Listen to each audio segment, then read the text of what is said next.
Scarborough Shoal is more than just a scattering of rocks and reefs in the vast expanse of the South China Sea.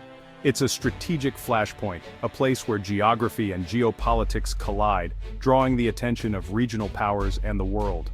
Located just 124 nautical miles from Luzon, Scarborough Shoal lies well within the Philippines' exclusive economic zone. For generations, it has served as a vital fishing ground and a safe haven for local communities, providing food, livelihood, and shelter from storms. The waters here teem with marine life, making them essential for the survival of thousands of Filipino families. But its significance extends far beyond fishing and local livelihoods. Whoever controls the shoal can monitor and potentially control maritime and air traffic in one of the world's busiest and most important shipping lanes.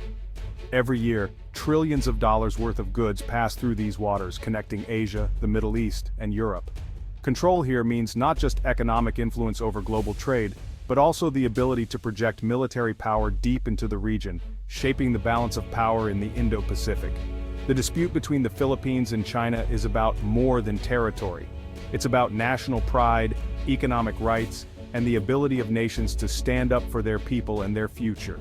At stake is also the future of international law in the Indo-Pacific, as global institutions and treaties are tested by competing claims and rising tensions. Scarborough Shoal has become a powerful symbol of the broader South China Sea conflict, a place where history, law, and power collide in a high-stakes contest. For the Philippines, it's a test of sovereignty and a fight to protect the rights of its people. For China, it's a key part of its sweeping nine-line claim, representing its ambitions to expand influence and secure resources.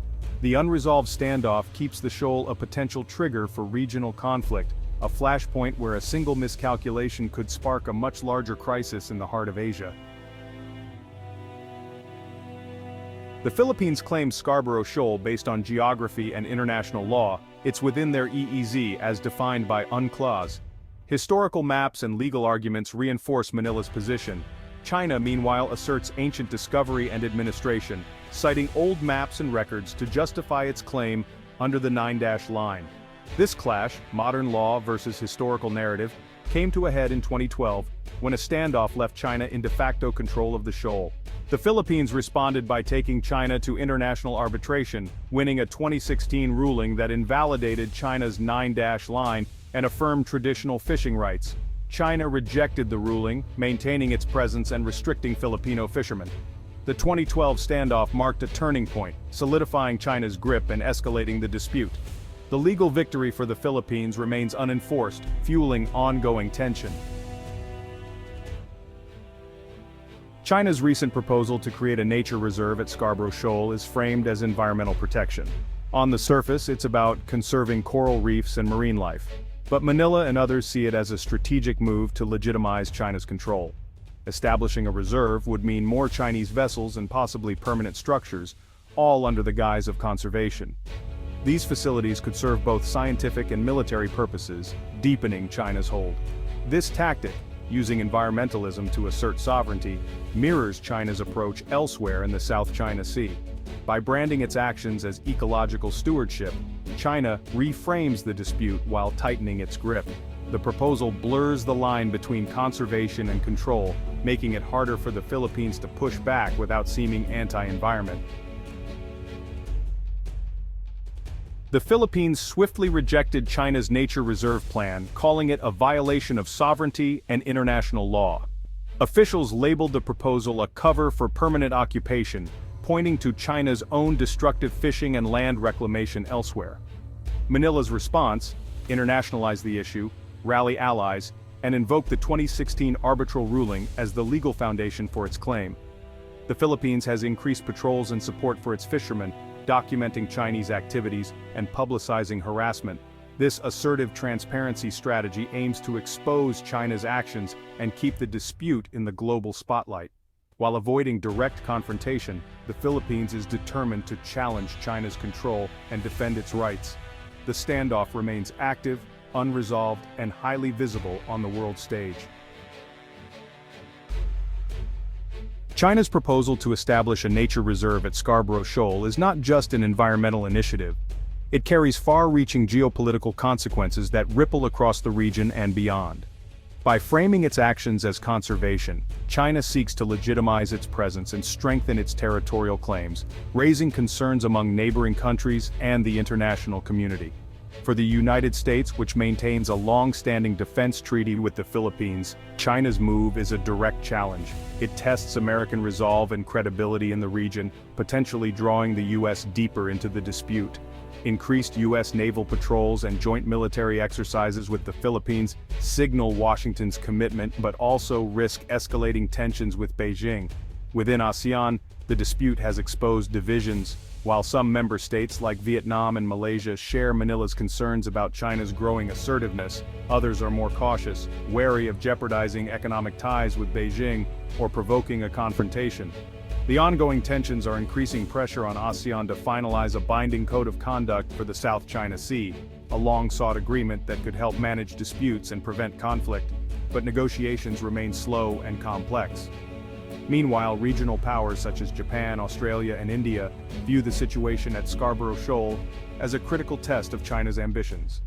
In response, they have stepped up security cooperation and joint naval exercises with the Philippines, signaling a broader coalition to counterbalance Beijing's influence.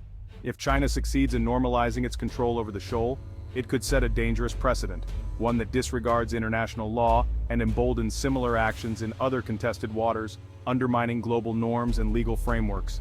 The outcome of this dispute will not only affect the immediate parties involved, but also shape the broader security architecture of the Indo-Pacific. It will influence the future of global maritime governance, freedom of navigation, and the stability of vital shipping lanes that support the world economy. Ultimately, Scarborough Shoal has become a litmus test for the rules-based order in Asia, challenging the international community to uphold principles of sovereignty, law, and peaceful resolution in one of the world's most strategically important regions. At its core, the Scarborough Shoal dispute is about sovereignty, modern law versus historical claims. The Philippines relies on UNCLOS and the 2016 arbitral ruling, viewing any foreign activity as an infringement on its rights. China, citing centuries-old records and the 9-dash line, sees its actions as rightful administration of its territory. The Nature Reserve proposal is a new front in this sovereignty contest, with China performing acts of state administration to shift the status quo. For Manila, it's a creeping invasion. For Beijing, it's an assertion of historic rights. Both sides see their claims as absolute, making compromise nearly impossible. Any action, no matter how benign, becomes a zero-sum contest for control. This deadlock keeps tensions high and the risk of escalation ever present.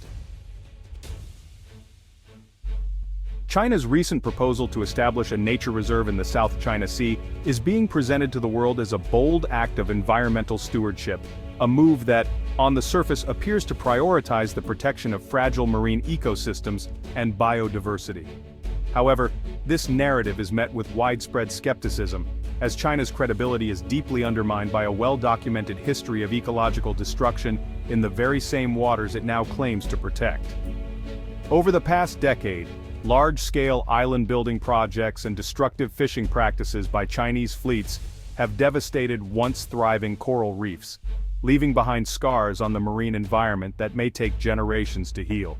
These actions have fueled international skepticism about Beijing's true motives, with many experts and neighboring countries questioning whether conservation is the real goal. For the Philippines, the Scarborough Shoal is far more than a disputed territory. It is a vital resource, a source of livelihood, and a cherished part of the nation's cultural heritage. Local fishermen have practiced sustainable fishing methods here for generations, passing down knowledge and respect for the sea from parent to child. But China's ongoing blockade and aggressive patrols have severely hurt Filipino livelihoods, leaving many families struggling as their access to traditional fishing grounds is cut off. Meanwhile, reports of destructive Chinese fishing, such as the illegal harvesting of giant clams and further reef damage, continue to surface, raising alarms among environmentalists and local communities alike. The paradox is striking. The very nation accused of widespread environmental destruction now claims to be the region's chief conservationist. This tactic not only complicates regional diplomacy, but also forces Manila into the difficult position of having to oppose a so-called green initiative in order to defend its sovereignty and the rights of its people. In this context, environmental issues are no longer just about conservation. they have become powerful tools in a much larger geopolitical struggle for territory and influence. The line between genuine conservation efforts and strategic maneuvering is increasingly blurred, making it difficult to discern true intentions. Today, the language of ecology is wielded as a weapon, shaping narratives and influencing international opinion in the ongoing contest for control of the South China Sea. The world's response to the Scarborough Shoal dispute is mixed: concern, support for the Philippines, and cautious neutrality. The U.S. leads in backing Manila, condemning China's actions and conducting joint patrols to uphold international law. Allies like Japan, Australia, and the UK echo these concerns, increasing cooperation with the Philippines but stopping short of direct intervention. Southeast Asian reactions are split. Vietnam quietly supports Manila, while others balance security worries with economic ties to China. ASEAN's internal divisions limit its collective response, while the EU supports UNCLOS but is constrained by its own economic interests. This fragmented global stance allows China to press its claims with limited pushback. Despite diplomatic support, the Philippines faces an uphill battle in shifting the status quo. The divided stage gives Beijing room to maneuver, prolonging the dispute. The future of Scarborough Shoal remains uncertain, demanding careful strategy from all sides. The Philippines must resist China's creeping control without provoking conflict, relying on legal victories, alliances, and assertive transparency. China's unilateral actions risk regional isolation, but have so far cemented its presence. A sustainable solution would require genuine dialogue, perhaps joint management that respects Philippine rights under UNCLOS. Revitalizing negotiations for a binding code of conduct is critical, with major powers playing a supporting role. Realistically, managed tension will persist, with the Philippines challenging China through legal and diplomatic means. The risk of accidental escalation remains high, making crisis management and communication essential. Scarborough Shoal will continue to define the Indo-Pacific security landscape for years to come.